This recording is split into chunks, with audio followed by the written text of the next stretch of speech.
옆에 계신 성도님과 함께 인사를 나누겠습니다. 믿음대로 됩니다. 말한 대로 됩니다. 기도한 대로 됩니다. 네, 아멘. 오늘 본문에서 베드로는 유대인들에게 그들이 예수님을 거역하고 잡아서 십자가에서 죽인 일이 그들의 영적인 무지 때문이다 라고 말하고 있습니다. 17절, 18절 말씀 함께 읽겠습니다. 시작. 형제들아, 너희가 알지 못하여서 그리하였으며 너희 관리들도 그리한 줄 아노라. 그러나 하나님이 모든 선지자의 입을 통하여 자기의 그리스도께서 고난 받으실 일을 미리 알게 하신 것을 이와 같이 이루셨느니라. 아멘. 베드로는 유대인들에게 그들의 지도자들이 영적인 무지 가운데 예수님을 배척했고 유대인들 또한 영적인 무지로 인해서 예수님에 대해서 어리석게 행동했다라고 말합니다. 하지만 그들 모두가 영적인 무지 가운데서 행했던 그 일들은 하나님께서 구약 성경부터 미리 예정하신 그 말씀을 이루신 것이다 라고 베드로는 말하고 있습니다. 그런데 이러한 사실은 그들이 죽인 예수 그리스도, 그분이 그리스도라는 사실은 유대인들에게 있어서 아주 충격적인 사실이었습니다. 왜냐하면 유대인들은 나사렛 예수는 절대 결코 그리스도가 아니다라고 생각했기 때문입니다. 그래서 예수님은 십자가에서 처형되어 비참하게 죽을 수밖에 없었다라고 그들은 생각했습니다. 그러나 베드로는 예수 그리스도께서 하나님의 선지자를 통해서 말씀하셨던 고난받는 종 메시아다라고 말씀하고 있는 것입니다. 이러한 사실을 볼 때 그렇다면 이 말씀을 들은 유대인들의 반응은 어떠해야 합니까? 바로 19절 말씀 함께 읽겠습니다. 시작. 그러므로 너희가 회개하고 돌이켜 너희 죄 없이 함을 받으라. 이같이 하면 새롭게 되는 날이 주 앞으로부터 이를 것이요. 아멘. 회개하고 돌이켜 죄 사함을 받으라 라고 촉구하고 있습니다. 회개하라는 그 말은 이미 베드로가 오순절 설교에서 그들에게 선포했던 말씀입니다. 그런데 돌이키라, 즉 회개하라 라는 명령이 새롭게 등장하는 것은 왜 그렇습니까? 그것은 유대인들이 하나님을 믿지만 예수님을 배척하고 믿지 않는 한 아직도 그들은 선민의식, 우리는 하나님의 택하신 자녀다라는 그런 의식을 버려야 한다는 것입니다. 즉 그들은 이방인과 같이 멸망받을 존재가 된다는 것입니다. 하지만 그들이 회개하고 돌이켜 예수 그리스도를 영접할 때 하나님은 그들에게 축복의 시대를 주실 것이다 라고 말하고 있는 것입니다. 19절에서 언급된 유쾌하게 되는 날, 즉 오늘 본문에서는 새롭게 되는 날이라고 기록이 되어 있습니다. 그 말을 헬라어 구절에서 살펴보면 숨통이 트이는 시대입니다. 이것은 마치 고통으로 인해서 숨을 제대로 쉬지 못하던 사람들이 서늘하게 불어오는 바람을 들이마시면서 안도의 숨을 쉴 수 있는 평안의 시대, 평강의 시대다라는 것입니다. 저희들의 삶 또한 그렇지 않습니까? 주님을 만나기 전에는 저희의 죄악으로 인해서 수없이 주님을 십자가에 못 박는 어리석음을 범했습니다. 그로 인해서 우리는 죄의 종로를 타며 참 자유를 얻지 못했고 영적인 갈급함과 고통 속에서 살아왔습니다. 그러나 하나님의 은혜로 저희들은 회개하고 예수님을 영접하고 성령을 선물로 받았습니다. 그 이후의 삶은 어떻게 변했습니까? 바로 오늘 말씀처럼 유쾌한 삶, 살맛 나는 삶, 새로운 삶, 숨이 시원하게 쉬어지는 것을 느끼는 새로운 삶으로 변화되었다는 것입니다. 즉 하나님께서 저희들을 창조하시고 불어넣어 주셨던 르아흐, 그 귀한 참된 생명의 숨을 우리는 회복했다는 것입니다. 참된 숨이 쉬어지는 살만한 삶으로 변화되었다는 것입니다. 저 또한 주님을 인격적으로 만났던 그때를 결코 잊을 수 없습니다. 성령님의 은혜로 회개하며 저 또한 참 많이 울었습니다. 그 후 저는 주님이 주시는 평온과 행복함을 느꼈습니다. 또한 밖에 나가면 온 세상을 다 얻은 것 같은 그런 마음을 저는 느끼게 되었습니다. 저희가 드리는 찬양 있죠. 꽃들도 바람도 구름도 하나님을 찬양한다는 것이 저는 너무나 저에게도 그렇게 느껴지는, 제가 체험했던 그런 고백인 것 같습니다. 꽃들도 바람도 구름도 주님을 찬양하는 듯한 모습을 느꼈다는 것입니다.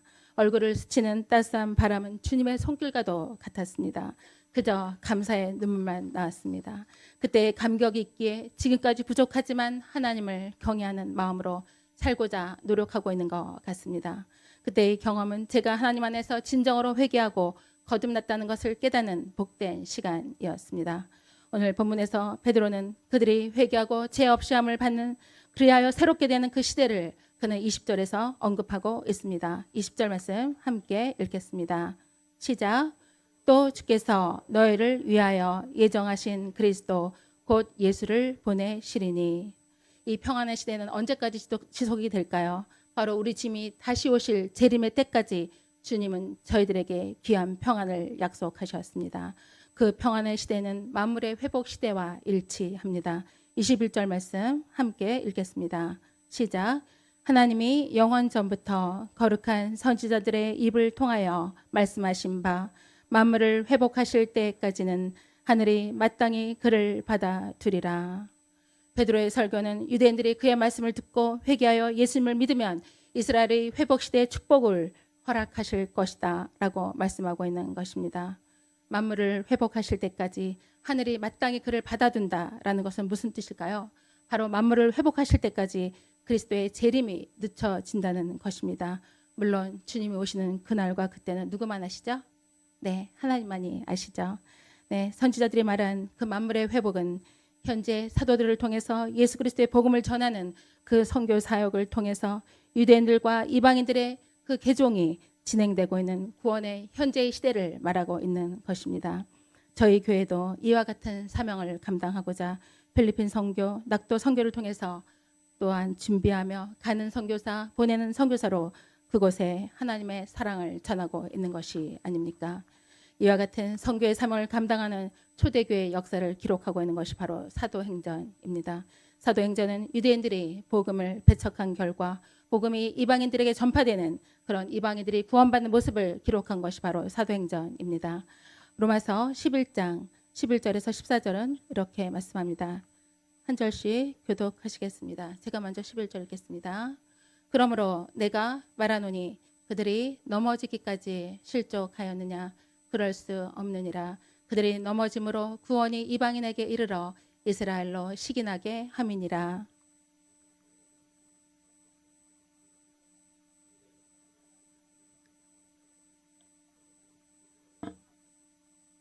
내가 이방인인 너희에게 말하노라. 내가 이방인의 사도인 만큼 내 직분을 영광스럽게 여기노니 이는 혹 내 고륙을 아무쪼록 시기하게 하여 그들 중에서 얼마를 구원하려 함이라. 아멘. 유대인들이 볼 때 이방인들을 보면서 우리만 하나님이 택하셨는데 우리만 하나님의 자녀인데 쟤네 뭐야? 이방인들도 하나님을 아버지로 예수님을 구원의 주로 영접했네. 그래서 하나님의 자녀가 되었네. 그러면서 어떤 마음이 생기냐면 시기하는 마음이 생기는 거예요. 자신들만 구원받았다고 생각했는데 이방인들이 예수님을 영접하고 구원받는 모습을 보면서 그들로 하여금 시기하여 예수님을 영접하도록 한다는 동기부여를 한다는 것입니다. 베드로는 본문 22절에서 24절에서 선지자의 이름을 구체적으로 언급하면서 예수님께서 어떤 분으로 예언이 되고 있는지를 말씀하고 있습니다. 22절에서 24절 말씀 함께 읽겠습니다. 시작. 모세가 말하되 주 하나님이 너희를 위하여 너희 형제 가운데서 나 같은 선지자 하나를 세울 것이니 너희가 무엇이든지 그의 모든 말을 들을 것이라. 누구든지 그 선지자의 말을 듣지 아니하는 자는 백성 중에서 멸망받으리라 하였고 또한 사무엘 때부터 이어 말한 모든 선지자도 이때를 가리켜 말하였느니라. 아멘. 그는 먼저 모세가 최초로 예언한 선지자가 바로 예수 그리스도다라고 말하고 있는 것입니다. 본문 22절 말씀은 신명기 18장 15절의 인용 말씀입니다. 그런데 신명기에서는 너희는 그를 들을지니라, 즉 예수 그리스도를 들을지니라 라는 말씀으로 기록되어 있고요. 오늘 본문 22절은 그가 너희에게 말하는 것은 무엇이든지 모든 것을 따라서 그의 말씀을 들으라 라고 말씀하고 있습니다. 베드로는 이러한 추가적인 말씀을 통해서 무엇을 말하고자 하는 걸까요? 바로 유대인들이 예수님을 믿어야 할 뿐만 아니라 그분의 모든 말씀을 하나도 빼지 않고 다 들어야 한다라고 강조하고 있는 것입니다. 그렇게 하지 않는다면 어떠한 결과가 발생한다고 말씀합니까? 23절 말씀 함께 읽겠습니다. 시작. 누구든지 그 선지자의 말을 듣지 아니하는 자는 백성 중에서 멸망받으리라 하였고, 즉 유대인들에게 예수님의 말씀을 듣지 아니하면 하나님의 백성 중에서 멸망할 것이라고 하는 베드로의 말은 굉장히 중요한 의미를 가집니다. 이것은 바로 하나님의 택한 백성이란 선민의식을 가지고 있던 유대인이라 할지라도 회개하고 예수 그리스도를 영접하지 않는다면 더 이상 하나님의 백성이 아니다라고 말하고 있는 것입니다. 오직 예수 그리스도를 영접하는 자만이 하나님의 백성이 될 수 있다고 말씀하고 있는 것입니다. 25절에서 베드로 사도는 유대인들을 향해서 당신들이 선지자들의 자손이요 언약의 자손이다 라고 말합니다. 25절 말씀 함께 읽겠습니다. 시작. 너희는 선지자들의 자손이요 또 하나님이 너희 조상과 더불어 세우신 언약의 자손이라. 아브라함에게 이르시기를 땅의 모든 족속이 너의 씨로 말미암아 복을 받으리라 하셨으니.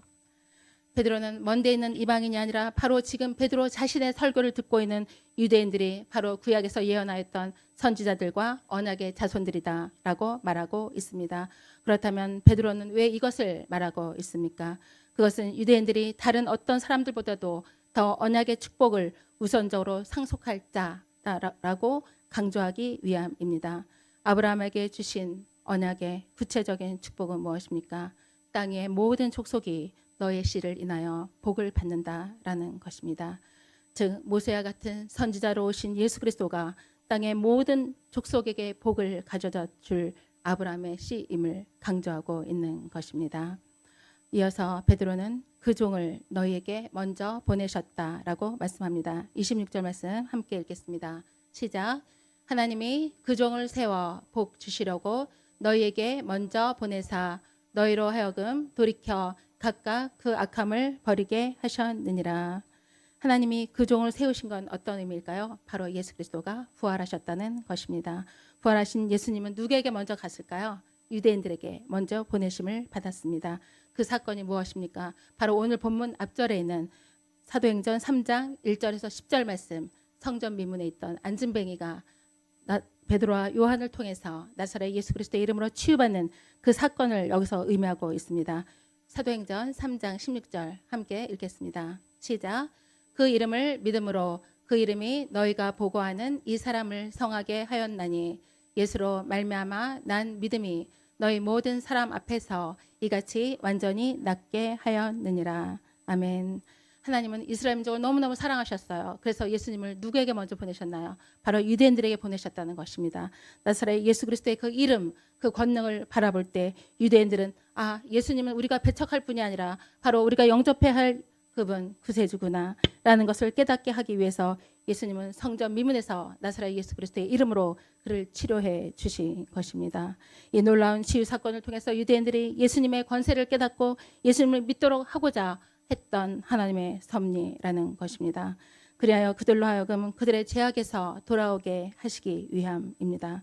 베드로는 그들에게 너희들이 먼저 택함받은 백성이다 라는 것을 강조하기 위해서 본문을 통해서 너에게 먼저라는 말을 표현하고 있습니다.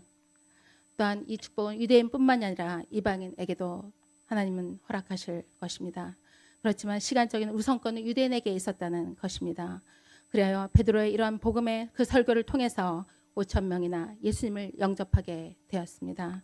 그렇다면 저희들의 삶은 또한 어떻습니까?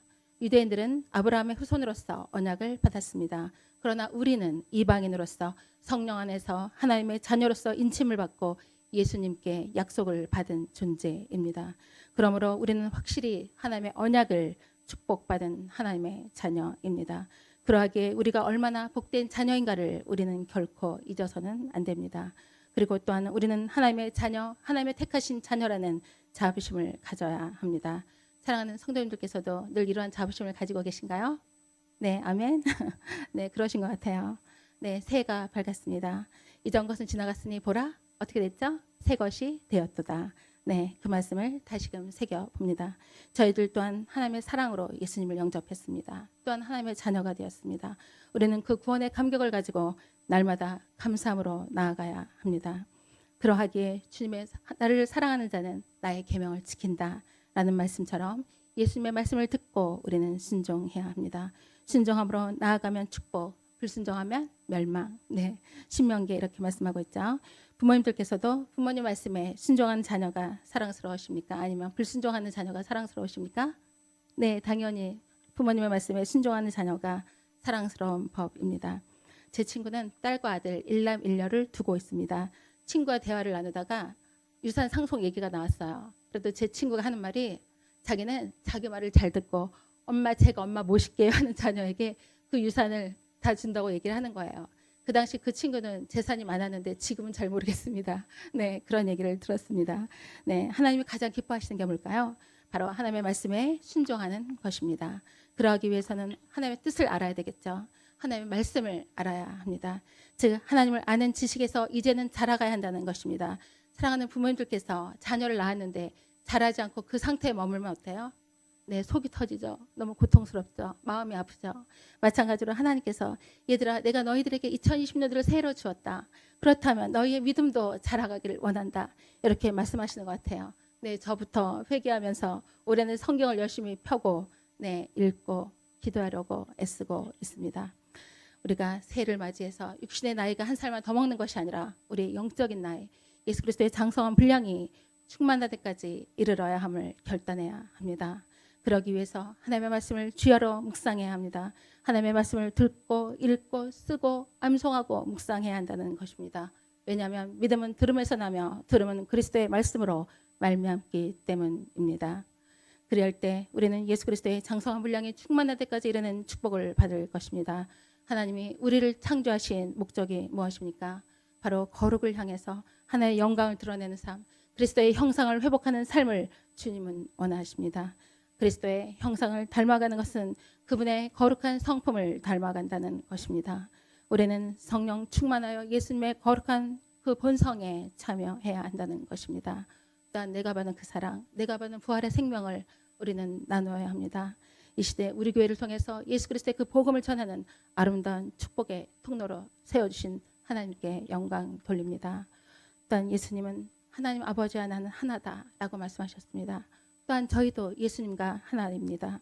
그래서 그리스도가 내 안에 사시는 것, 이것이 바로 우리 변화의 비밀이라는 것입니다. 갈라디아서 2장 20절을 함께 읽겠습니다. 시작.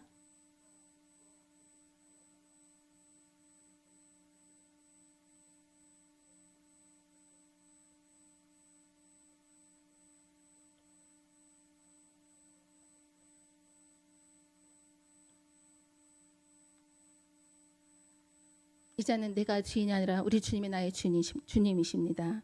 또한 2020년도를 하나님은 저희들에게 새해로 선물 주셨습니다. 새해를 아끼는 지혜로움으로 우리는 나가야 합니다.